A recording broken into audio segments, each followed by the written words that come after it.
"Enough, Susan!" my mom shouted, her voice shaking with frustration as she leaned forward, glaring at me across the table. The ornaments on the Christmas tree shimmered under the dim glow of the living room lights, but the festive warmth in the room felt like a cruel joke. I sat frozen, my hands gripping my lap, trying to steady the anger bubbling inside me. My dad chimed in, his tone just as sharp.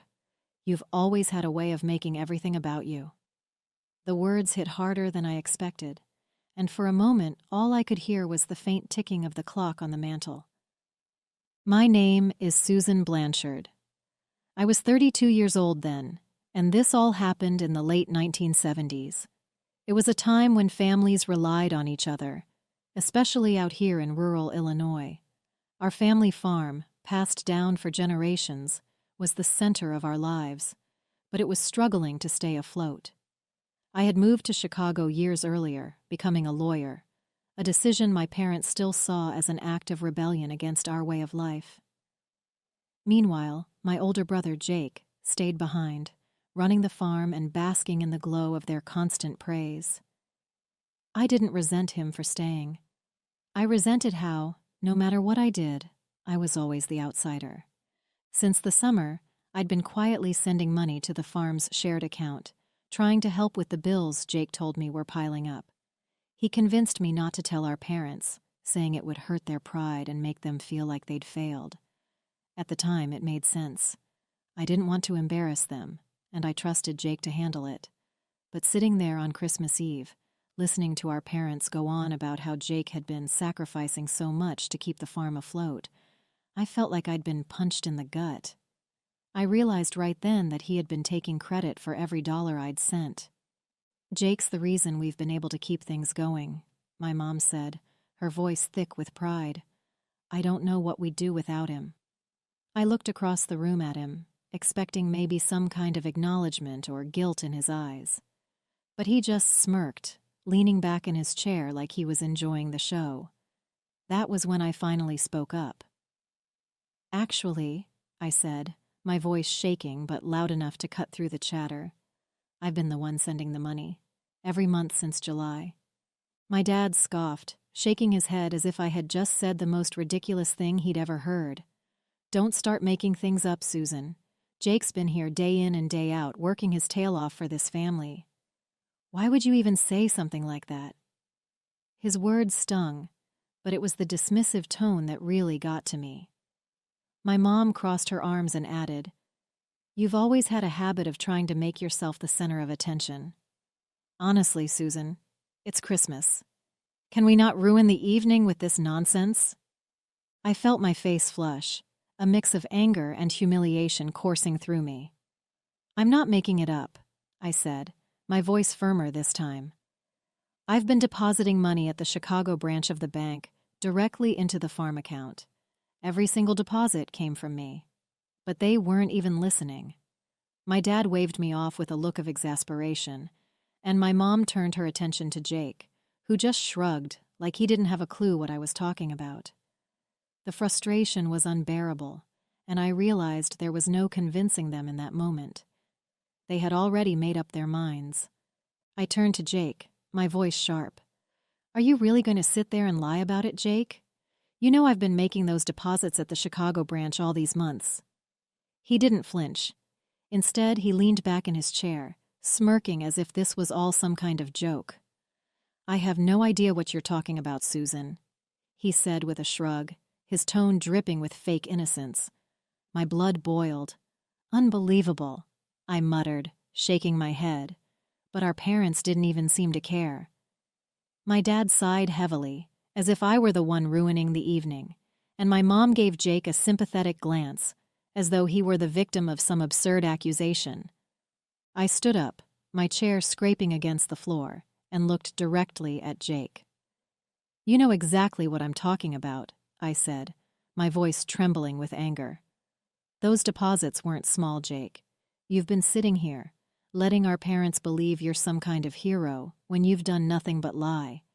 If you don't admit it now, I'll leave first thing tomorrow, go back to Chicago, and get the proof myself."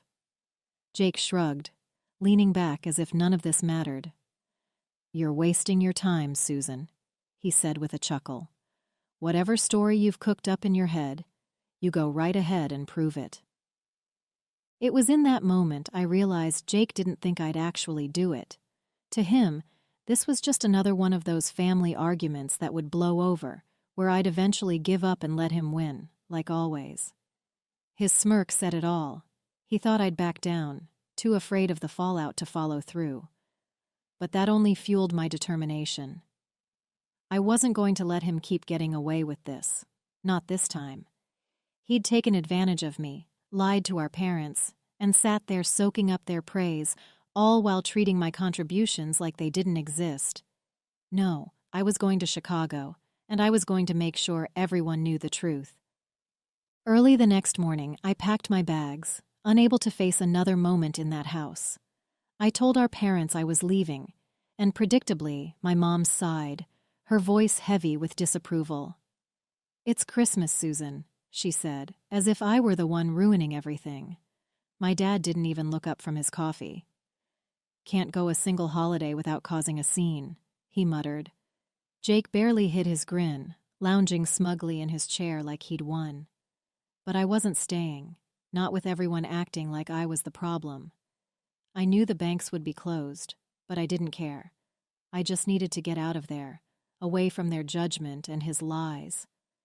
The drive back to Chicago felt endless, the roads eerily quiet, with most people home celebrating with their families. I gripped the wheel tightly, the cold winter air seeping into the car despite the heater blasting. My thoughts churned, replaying everything that had happened the night before. Jake really didn't think I'd go through with it. That much was clear. He probably expected me to stew in silence, too intimidated by our parents' blind faith in him to actually leave. But this time was different. I was tired of being dismissed, tired of letting him walk all over me. As I drove past snow-covered fields and frozen lakes, one thing was certain. I'd get those receipts, and I'd make sure the truth came out. When the banks reopened a few days later, I went straight to the Chicago branch. It was bitterly cold that morning, the kind of cold that stung your face and made every breath feel sharp. As soon as I stepped inside, I headed straight to the counter, where a middle-aged teller greeted me with a polite smile. "Good morning," he said. "What can I help you with today?" I explained, carefully but firmly, that I needed copies of every deposit I had made to the Blanchard farm account since July. The teller nodded and went to the back, returning with a thick ledger and a small machine that printed receipts. He carefully looked up the account and began feeding each record into the machine, which whirred and clicked as it printed out copies of the transactions. I watched each receipt come out, one after the other, with my name, the dates, and the amounts clearly listed. He handed me the stack with a polite, "Here you go, ma'am. Let us know if there's anything else you need."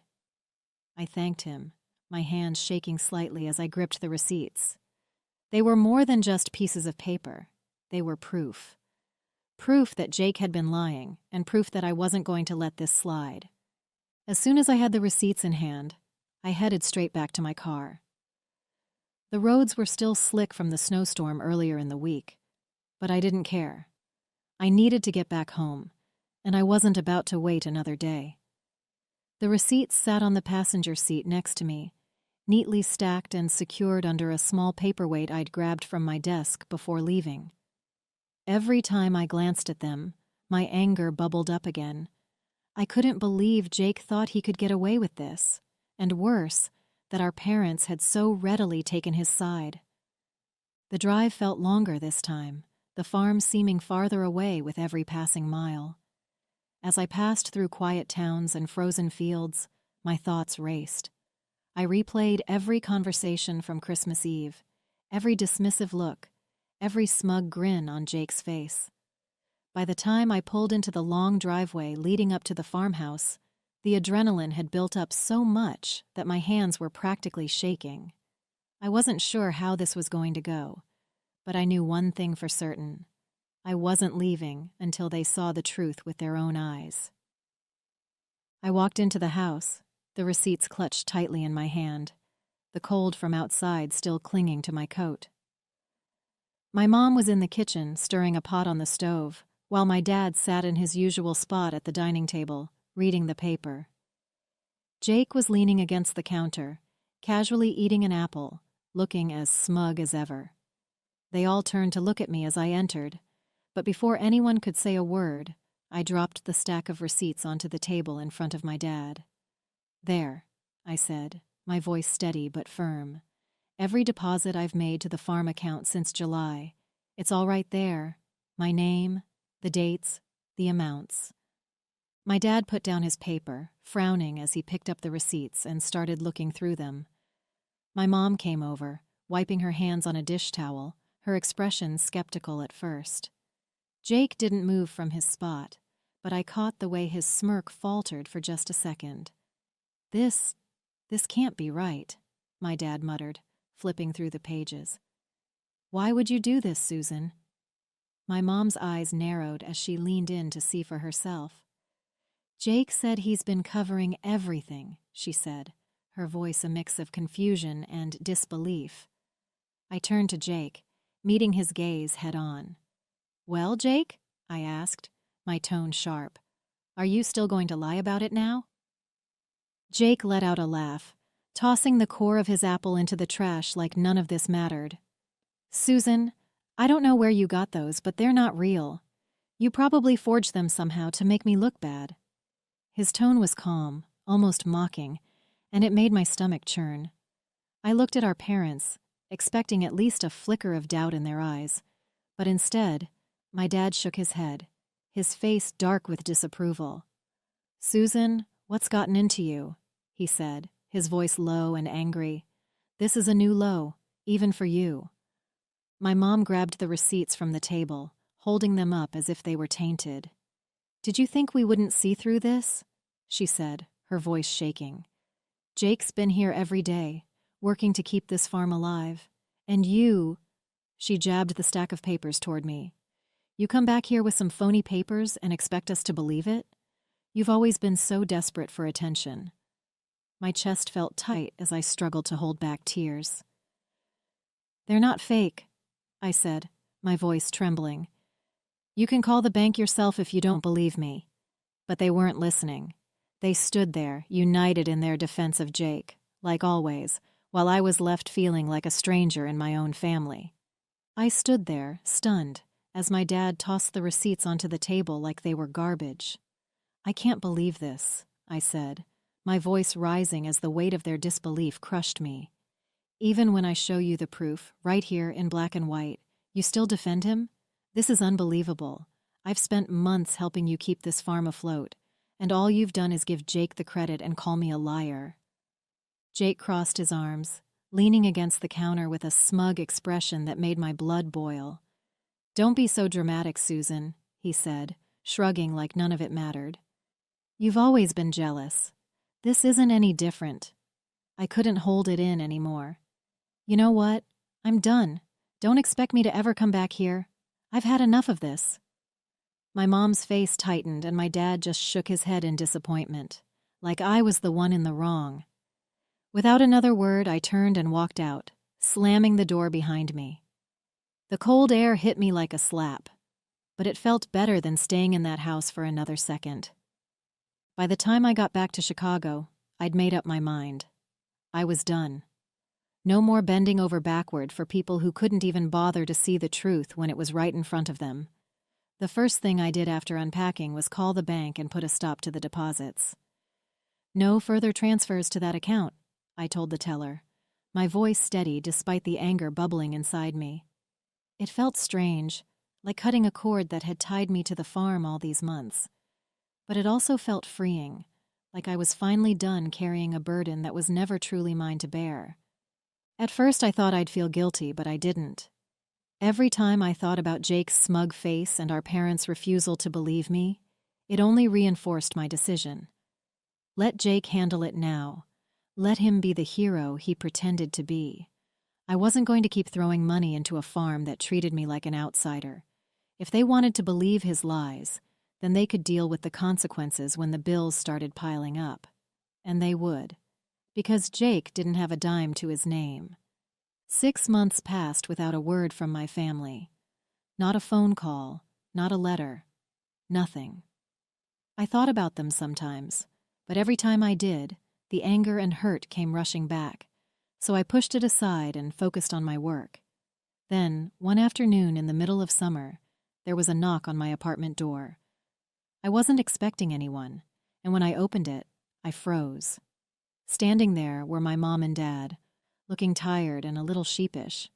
For a moment, I didn't know what to say. "Can we come in?" my dad asked, his voice quieter than usual. My mom stood next to him, clutching her purse tightly, her lips pressed into a thin line. Part of me wanted to slam the door in their faces, but curiosity got the better of me. I stepped aside and let them in. They sat awkwardly on the couch, looking around my small apartment like they didn't know what to do with themselves. "What do you want?" I finally asked, leaning against the armrest of a chair, my arms crossed. I wasn't in the mood for small talk. Whatever they had to say, I wanted it out in the open. My dad cleared his throat, staring at the floor like it might give him the words he needed. "Susan," he began, his voice quieter than I'd ever heard it. "We owe you an apology. A big one." My mom nodded, clutching her purse so tightly her knuckles were white. "We were wrong," she said softly. "We didn't believe you when you tried to tell us the truth. And we need to make this right." I crossed my arms, leaning back against the chair. "Go on," I said, my tone sharper than I intended.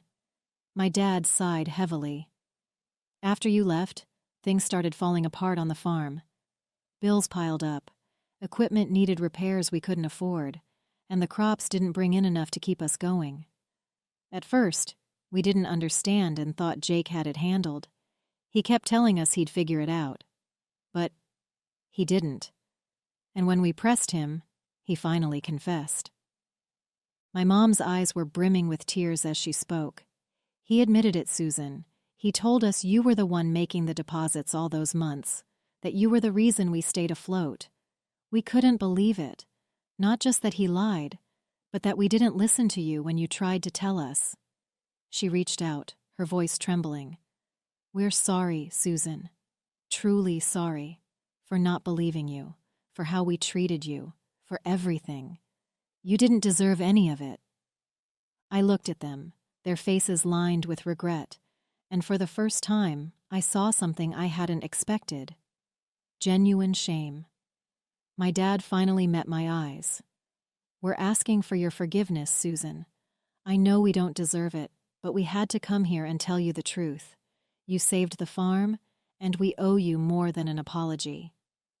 I sat there, staring at them for a moment, letting their words hang in the air.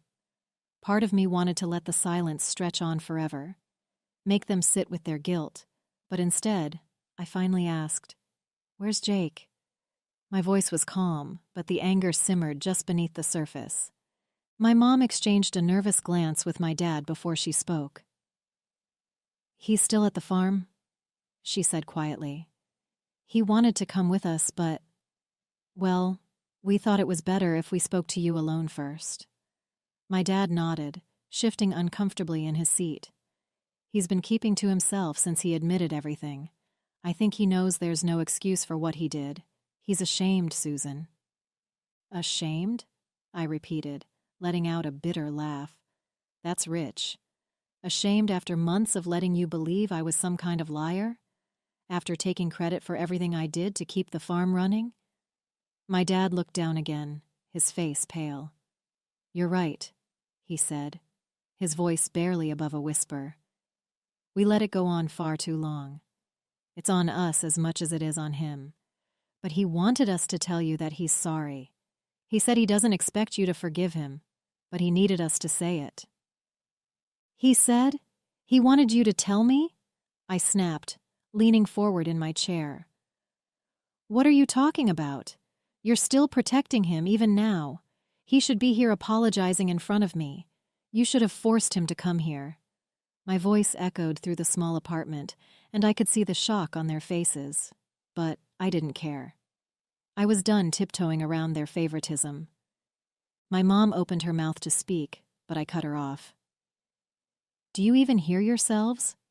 He lies, he manipulates, he takes everything I did and twists it into some heroic story for himself. And now, when it's time to take responsibility, you're still shielding him? What? He's too embarrassed to face me, so you're here to clean up his mess again? Do you even realize how insane that sounds? My dad shifted uncomfortably, his hands gripping his knees. We thought this would be easier for everyone, he muttered. Easier for who? I shot back. For Jake? For you? Because it sure as hell isn't easier for me. Neither of them said a word after that. My mom looked down at her hands, twisting the strap of her purse nervously, while my dad stared at the floor, his jaw tight. The silence stretched between us, heavy and uncomfortable, until finally my dad stood up. You're right, he said quietly, not meeting my eyes. We should have brought him. We should have made him face you. I don't know why we didn't. Maybe because we've been making excuses for him for so long it's just what we do. My mom followed his lead, standing up and clutching her purse to her chest. She looked at me with watery eyes, but there was no defense left in her. We're sorry, Susan, she said, her voice barely above a whisper. You deserved better from all of us. Without waiting for a response, they walked toward the door. My dad opened it, glancing back at me for just a moment, his face filled with regret. Then they were gone, the door clicking shut behind them. For a long time I just sat there, the weight of their shame hanging in the room like a ghost. They knew I was right, and for the first time in my life, it felt like they actually saw it too. A week later, there was another knock at my door. I wasn't expecting anyone, and when I opened it, my stomach turned. Jake was standing there, hands stuffed in his jacket pockets, looking about as miserable as I'd ever seen him. Susan, he said, his voice low, almost hesitant.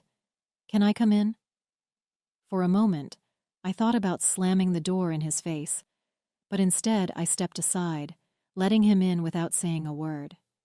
He stood awkwardly in the middle of my living room, not sitting down, not taking off his jacket, just shifting his weight from one foot to the other. I came to apologize, he finally said, his eyes darting around like he couldn't bring himself to look at me. For everything, for lying, for taking credit for the money you sent, for letting Mom and Dad treat you the way they did. His voice cracked slightly, but I didn't say anything, waiting for him to continue. I don't have an excuse. I was jealous of you, Susan. I've always been jealous. You've done so much with your life, and I stayed behind. I thought if I could just keep their approval, I'd feel, I don't know, important, I guess. But it was wrong. All of it.